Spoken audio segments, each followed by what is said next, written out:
Professora Valdiana Gomes, leitura e interpretação de texto para vocês, mais uma videoaula. Como de costume, vamos começar pela nossa acolhida, antes de irmos para a indicação da nossa agenda. Eu trago como leitura para vocês hoje o amor acima de todas as coisas, tá certo? Um momento de reflexão, de interação com você. O caráter e a inteligência podem impressionar as pessoas, mas é o amor que damos a alguém que nos faz brilhantes e inesquecíveis em sua vida.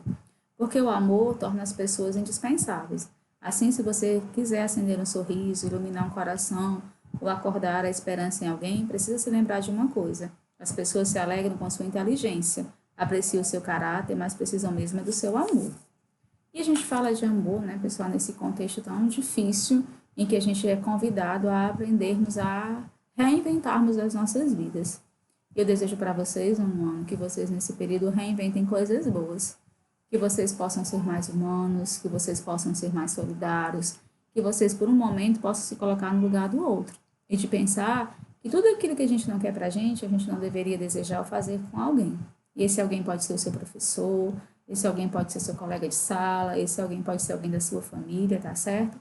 E que a gente exercite esse sentimento mesmo de termos a capacidade de nos colocarmos no lugar do outro, tá certo? Porque se a gente assim fizer, muitas brincadeiras sem graças, muitas piadinhas sem graças, muitas das observações desnecessárias nos farão crescer, né? Eu evito de fazer esse tipo de comportamento e eu cresço enquanto pessoa, eu cresço enquanto ser humano, certo? E esse é um desafio, porque às vezes a gente está num grupo em que a gente é obrigado a pensar e a ser igual. Então, meu desejo no ano é que você seja diferente, que você obedeça seu pai, que você obedeça sua mãe, que você valorize sua família, que você seja corresponsável pela sua aprendizagem também, que você entenda que Deus nos sustenta, é preciso a gente exercitar essa amizade também com Deus, e que a gente vai crescendo, mas a gente não pode ir deixando de lado coisas boas, sentimentos bons, sermos pessoas boas. Então, essa é a indicação da nossa agenda de hoje, tá certo? E eu começo pedindo para vocês, né, seu livro de português e linguagem, que é a nossa leitura, e vamos começar com a página 145 a 147. Na página 145, né, como indicação, é um texto que é ser tolerar a dor dos saberes, né? Então, a gente sabe que esse é um texto que diz, né? Em certo momento diz alguém: eu descobri que não sou a pessoa mais importante do mundo, nem para mim mesma.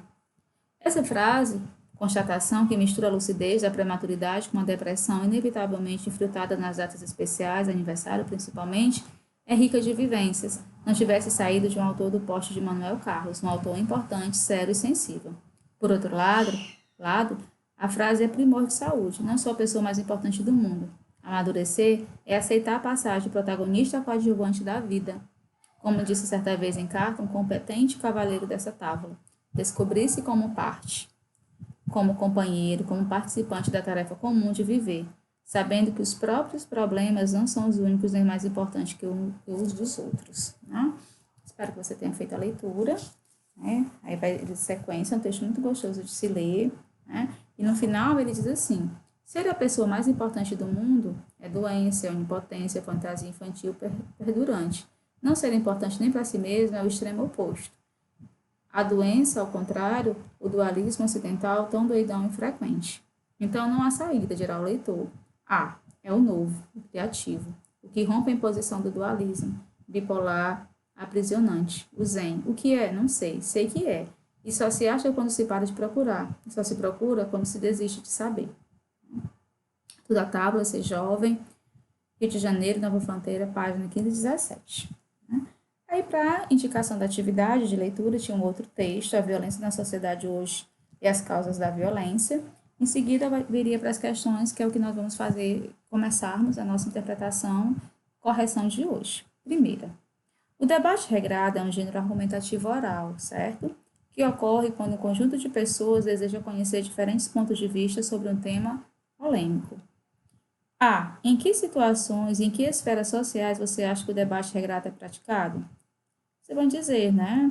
Em cargos políticos, em época de eleição, participantes de um programa de TV, sindicalistas em época de campanha salarial, né? Apresentações depois de uma peça de teatro, tá certo? Em que suporte ele pode ser vinculado?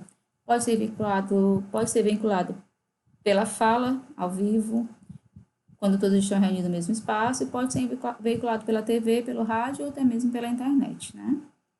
Um debate em estudo. O tema debatido é polêmico, isso permite diferentes opiniões? Sim. No trecho transcrito, todos participaram? Não. No texto da introdução, é dada a informação, de que o participante do debate eram 12. No texto transcrito, a participação de 3 pessoas, além do moderador. Das pessoas que falaram, alguma absteve-se do direito de contra-argumentar. Sim, né, a participante Sofia ficou lá, está dito lá. Como o nome sugere, o debate regrado supõe a existência de regras. Como você acha que deve ser organizado um debate a fim de que o direito de falar seja garantido a todos? Aí você deve dizer, né, que anotar desde a inscrição de quem quer falar, um tempo máximo para falar, né, respeitada a ordem, a opinião do outro, certo? E aí você vai organizando, né, as prioridades para se não virar bagunça nem desrespeito. No debate, quando expomos nossa opinião, precisamos fundamentá-la com argumentos, isto é, com motivo, razão. No debate em estudo, Rafael diz que a principal causa da violência é a diferença social. Com que argumentos ele fundamenta sua opinião? Olha aí, você vai procurar lá na opinião dele. Ele afirma que os pobres, as pessoas que não têm emprego, o que fazer na vida ou que moram na rua, têm a necessidade de roubar, de assaltar, porque elas também querem viver como os ricos. Sofia concorda com os argumentos de Rafael e justifica sua resposta. Sim, segundo ela, os pobres que querem fazer parte da sociedade do mundo vão roubar para conseguir isso. Robertson discorda de Rafael e de Sofia. Com que argumentos ele defende sua opinião? Ele diz que a prática da violência depende da classe social e que Rafael está sendo preconceituoso ao afirmar que apenas os pobres assaltam ou roubam. E discorda de Sofia, afirmando e exemplificando com outras palavras a mesma coisa. Ao argumentar, os debatedores expõem seu ponto de vista a respeito do tema. Por isso, é natural que sejam empregadas expressões como eu acho que, na minha opinião, que, a meu ver. Identifique no texto expressões desse tipo. Né? Aí, ó, eu acho que, eu discordo, eu concordo com. Né? E aí, nós encerramos, tá certo? Na página 147, toda essa correção. E a gente vai dando continuidade à nossa aula de hoje, tá bom? Que com as características da crônica, porque com essas características é que vocês irão precisar para se aprofundar para a leitura e interpretação do texto a seguir, que é intitulado A Primeira Vez. Então, vamos lá. A gente começa com os objetivos, tá certo? Que é narrar os fatos do cotidiano, instigar o olhar para fatos corriqueiros, aparentemente simples, despertar o humor, os sentidos e fazer uma crítica levando à reflexão. O texto é escrito em primeira pessoa e em terceira, em geral elaborado com base em fatos cotidianos. Um texto normalmente curto e simples, predominantemente narrativo. Além de diálogos, pode apresentar várias sequências textuais, como narrativas, descrição, argumentos, certo? E, claro, vamos nos atentarmos à linguagem, tá bom? Ela é informal, né, para aproximar o texto do leitor, e ela tenta aproximar essa linguagem com a oralidade, certo? A gente vai ver, né, esse nuance dessas características da crônica, que instiga o olhar para fatos corriqueiros, que aparentemente não chamaria muita atenção, seriam mais simples, né? Muitas vezes dá esse charme lírico humorístico, tá certo? Para condensar as ideias, apresentando fatos assim do cotidiano, de maneira poética, levando o leitor a refletir, de certa forma, a se reconhecer, né, nas belezas do cotidiano. Apresenta fatos cotidianos de forma divertida e, ao final, surpreende o leitor com algo inusitado, humorístico, né? E ele vai nos apresentando, de uma certa forma, toda essa leveza, toda essa característica presente na crônica, certo? Aí nós temos aqui a indicação, temos aqui a indicação da agenda, né? Que pede para que vocês resolvam da página 145 a 147, não. Que nós fomos a correção, né? Você vai para o próximo conteúdo, né? Próxima leitura do do livro, do texto, tá certo? Que a gente vai pegar lá na nossa agenda, tá aí. A primeira vez, resolução de atividades da página 169 a 171. Agora sim, né? Que na verdade é 167. Porque a atividade começa na 169 para não assustar, mas você começa, na verdade, na 167 com a leitura do texto, que diz assim: Você não pode ir sozinho, porque ainda é muito nova. Você não entende porque ainda é criança. Você é grande demais para ser mimada desse jeito. Quantas vezes você já ouviu frases como essas?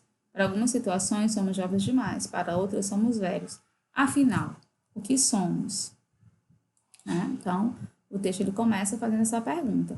Aí ele vai e diz a primeira passeata de um filho. O frangote despertou mais cedo que o relógio. Mal lavou o rosto, engoliu o café queimando a língua, enfiou no bolso uma nota de 10 paus. A carteirinha de estudante não deu a menor bola para a mochila de livros e apostilas. Não estava com cara de quem assistia às aulas de química, português e geografia. O pai ficou na marcação. Esses filhos de hoje, ele pensou, lembrando-se do tempo em que também era filho e cabulava a aula para ver os filmes do Cinemundi e os jogos de futebol da Várzea do Glicério. Que folga é essa? Perguntou sorrindo. O garoto da turma de humanas deu resposta exata. Vou à passeata. Né? Então, agora é com vocês, tá certo?